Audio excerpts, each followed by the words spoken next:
एक गांव में मंगम्मा और अवंतिका नामक सास बहू रहते थे। उनमें सास बहुत अच्छी थी। वो अपनी बहू अवंतिका का खूब ख्याल रखती थी, लेकिन अवंतिका बहुत बुरी थी। वो हमेशा अपने सास से बहस करती थी, लेकिन जब तक उसका पति घर पे था वो ऐसे नाटक करती थी जैसे वो अपनी सास का बहुत अच्छा ख्याल रख रही हो। और जैसे ही उसके पति काम करने दूसरे शहर जाता था वो शुरू हो जाती थी। वो अपनी सास को बिल्कुल कोई इज्जत नहीं देती थी। और इतना ही नहीं, अगर उसकी सास अवंतिका की बात नहीं मानती थी तो वो ऐसे कहती थी, अगर तुम मेरी बात नहीं मानी ना, मैं अपनी पति को बताकर तुम्हें इस घर से बाहर निकलवा दूंगी, समझी। इसी कारण मंगम्मा, इस उम्र में मैं बाहर जाकर कैसे जी पाऊंगी, अकेली मैं कुछ नहीं कर पाऊंगी। इसी डर में वो जो अपनी बहू कहती थी चुपचाप करती थी। एक दिन अवंतिका की दोस्त शहर से उसके घर आते हैं। तब वो अपनी सास से ऐसे कहती है, हाँ सुनो, शहर से मेरे दोस्त आए हुए हैं, उन सब के लिए विभिन्न प्रकार के व्यंजन बनाओ और वो भी जल्दी। उतने व्यंजन मैं कैसे बनाऊं बेटा, कुछ ही पकाऊंगी।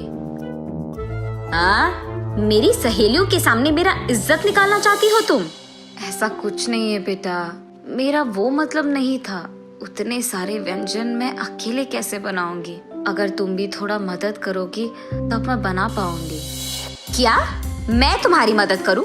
मतलब मेरी सहेलियां यहाँ आई हुई है, उनको छोड़कर मैं तुम्हारी मदद करते रह जाऊं? तुम जरूर ये सब मेरे दोस्तों के सामने मेरे इज्जत निकालने के लिए कर रही हो ना? अरे रे बेटा, मेरा ये मतलब नहीं था।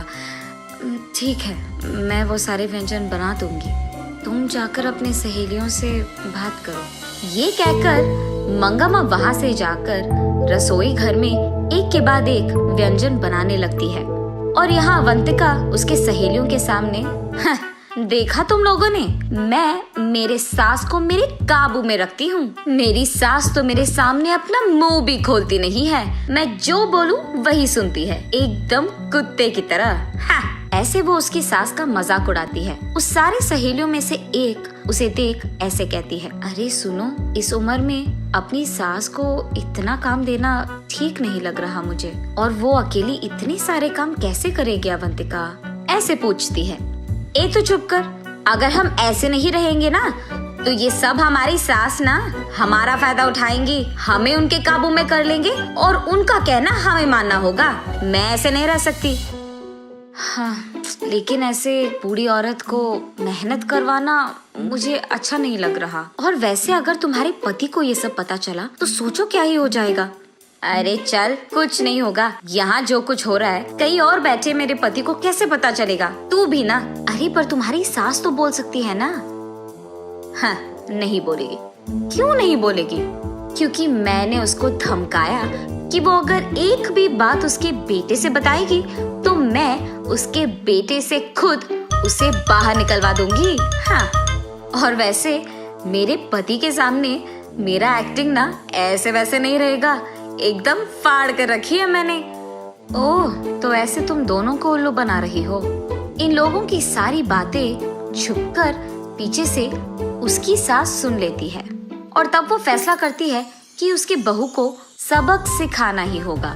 तब वो वहाँ से जाकर काम करने में लग जाती है। और दूसरी तरफ अवंतिका उसके सहेलियों के साथ बैठकर खाते हुए पीते हुए बीच बीच में अपनी सास को बुलाकर काम करवाती रहती है। और ऐसे वो अपनी सहेलियों के साथ खूब मस्ती करती है। कुछ देर बाद उसकी सारी दोस्त वहाँ पे खा पी कर चले जाते हैं अपने घर। तब अवंतिका, क्यों सासू माँ, कहाँ पे हो? यही तो हूँ बेटी, क्या चाहिए?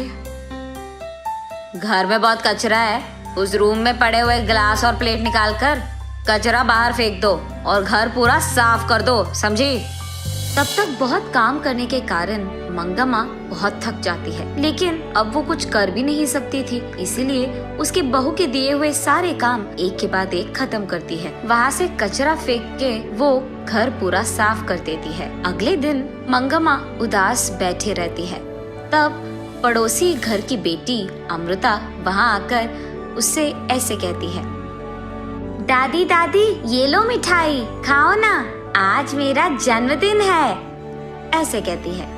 पर ये सब मंगम्मा नहीं सुनती है, अपने ख्यालों में खोई रहती है। तब अमृता दादी दादी ऐसे जोर से पुकारती है। तब मंगम्मा होश में आकर बोलो बेटी अमृता, यहाँ कैसे आना हुआ?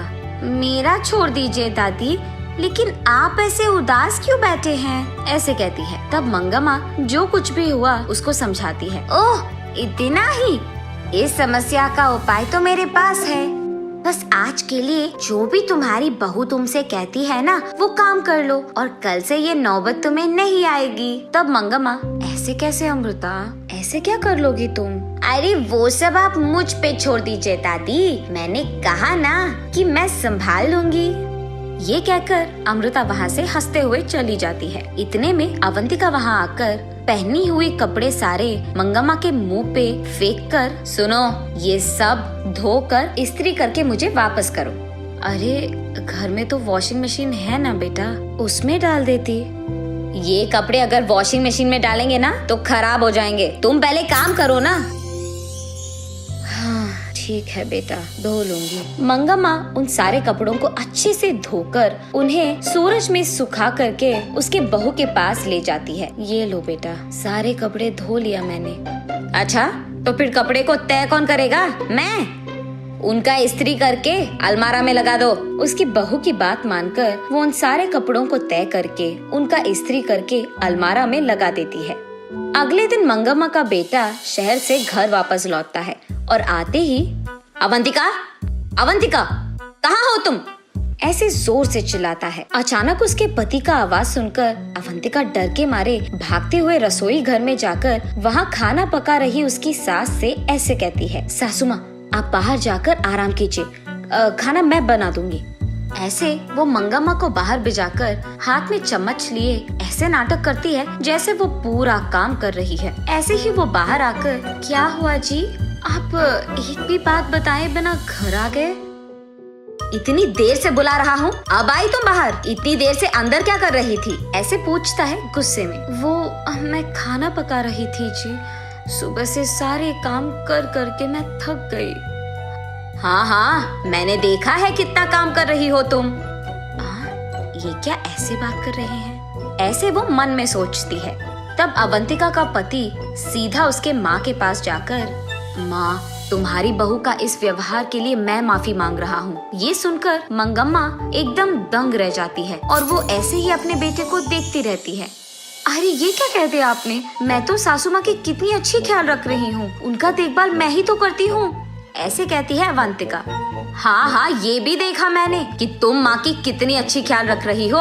ये कहकर पॉकेट में से एक मोबाइल निकालकर उसमें एक वीडियो अवंतिका को दिखाता है। उस वीडियो में अवंतिका अपने सास से कपड़े धुलवाना, उनका इस्त्री करना, तय करना, ये सब दिखाई देता है। ये देख मंगम्मा को समझ आता है कि ये सब अमृता का किया है और ये समझकर वो अपने आप में खुश हो जाती है। मगर दूसरी तरफ अवंतिका को ये नहीं पता चलता है कि ये सब किसने किया है, लेकिन वो अपना गलती मानकर चुपचाप खड़ी रहती है। उसके बाद अपनी गलती का एहसास होने के कारण वो अपनी सास का बहुत अच्छा ख्याल रखने लगती है।